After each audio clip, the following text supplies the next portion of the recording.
£72 million British pounds thrown directly into the sea.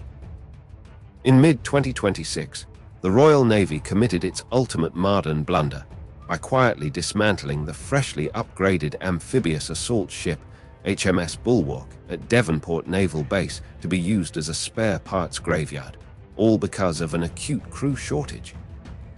This tactical catastrophe mirrors a fatal structural vanity that has haunted British military doctrine for generations.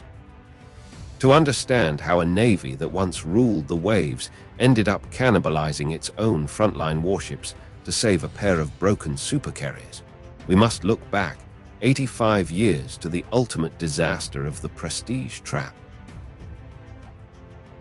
May 24th, 1941. Dawn breaks over the freezing, storm-swept waters of the Denmark Strait. Inside the bridge of the battlecruiser HMS Hood, the stakes could not be higher. Germany's premier fast battleship, Bismarck, is breaking out into the North Atlantic, threatening to sever the entire merchant logistics lifeline of Great Britain. To counter this mortal threat, Vice Admiral Lancelot Holland gambles everything on a high-speed, frontal interception.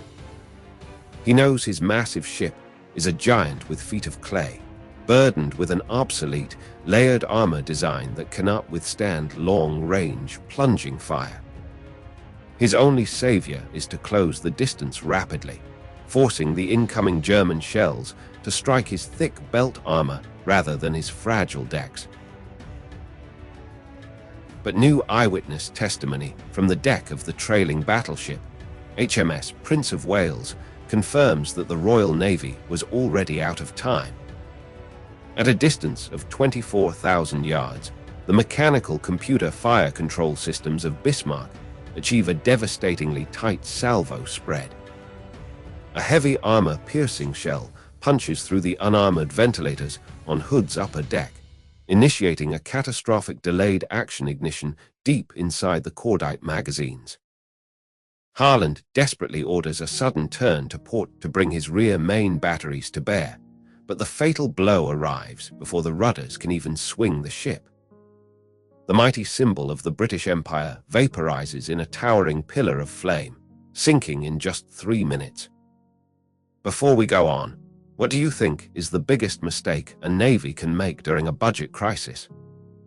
Leave your thoughts below, hit subscribe to join our military community, and tell me where you're watching from. The sudden annihilation of the British flagship left the trailing battleship, HMS Prince of Wales, to face the combined fury of the German squadron alone. From his vantage point on the Palm anti-aircraft platform, young sailor Len West witnessed a nightmare unfolding in real time. Debris from the shattered battlecruiser rained down upon the freezing sea as the newly commissioned British battleships scrambled to take avoiding action. Within minutes, a supersonic 1-ton armor-piercing shell from Bismarck tore straight through the bridge tower of Prince of Wales. Though the projectile failed to detonate, its sheer kinetic energy obliterated the command center, killing nearly every officer inside and leaving the ship structurally compromised. This devastating engagement exposed a profound technology gap that the Admiralty had long ignored. While Great Britain relied on visual rangefinders heavily obscured by the raging Arctic blizzard, the German fleet utilized highly precise mechanical fire control computers built by the Zeiss Corporation. Even more critical was the hidden ballistics design of the German ordnance.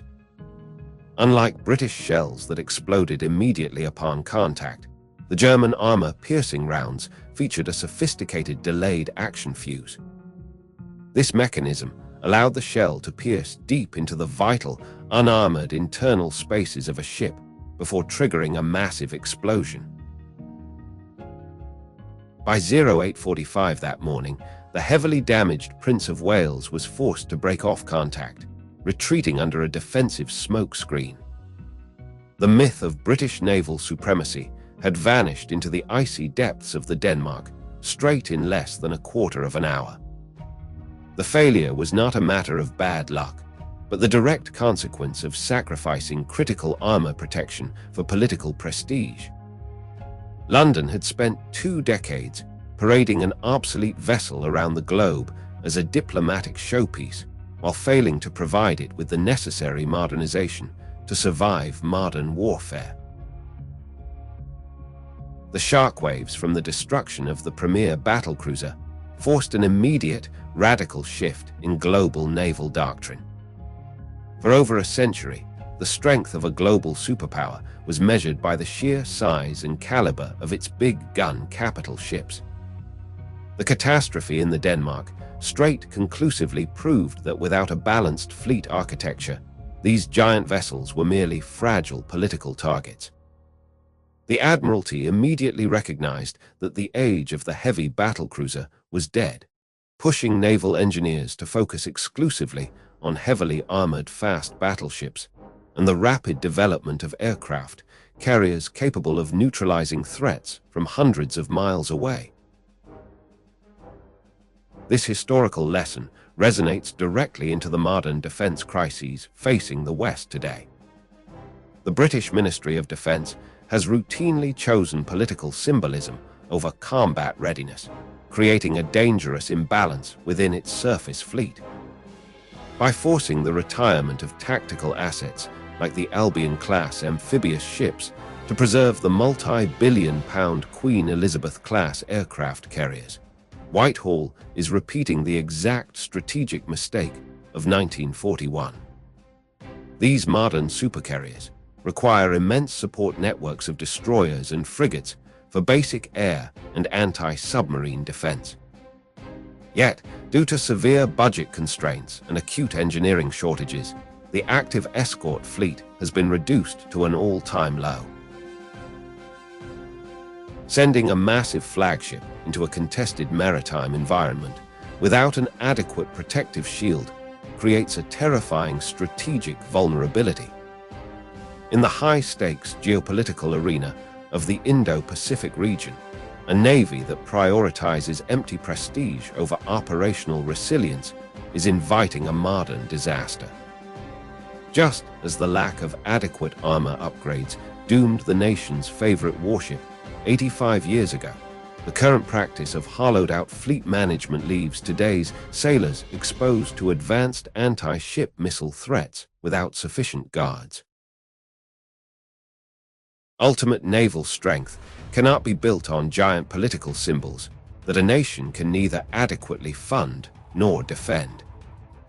The tragic end of the country's most celebrated battlecruiser in 1941 stands as a permanent monument to the dangers of strategic vanity. When a government values diplomatic posture over raw tactical resilience, it signs the death warrant for its frontline forces long before the first shot is fired. The fatal hour in the Denmark Strait proved that a capital ship deprived of proper structural modernization is nothing more than an expensive liability in a real war. Today, as the newly upgraded hull of the amphibious assault ship sits empty at Devonport Naval Base waiting for a foreign buyer, the historical cycle has come full circle. The modern decision to compromise an entire balanced fleet of escort ships and amphibious command platforms just to keep 2 troubled supercarriers operational is a direct inheritance of that flawed doctrine. True maritime power does not lie in the sheer size of an empty throne, but in a resilient, combat-ready fleet that can actually answer the call when global tensions rise across the North Atlantic or the Indo-Pacific. The ultimate lesson of this defense crisis is that a nation must choose between the illusion of prestige and the reality of deterrence. History will always repeat its harshest penalties on those who mistake a paper fleet of giant warships for genuine combat weight. As the modern world enters an era of unprecedented regional volatility, the global balance of power rests on maintaining operational weight over political theater. Can a modern navy truly claim to project credible global power when it must continuously cannibalize its own frontline defense fleet just to keep its flagship afloat.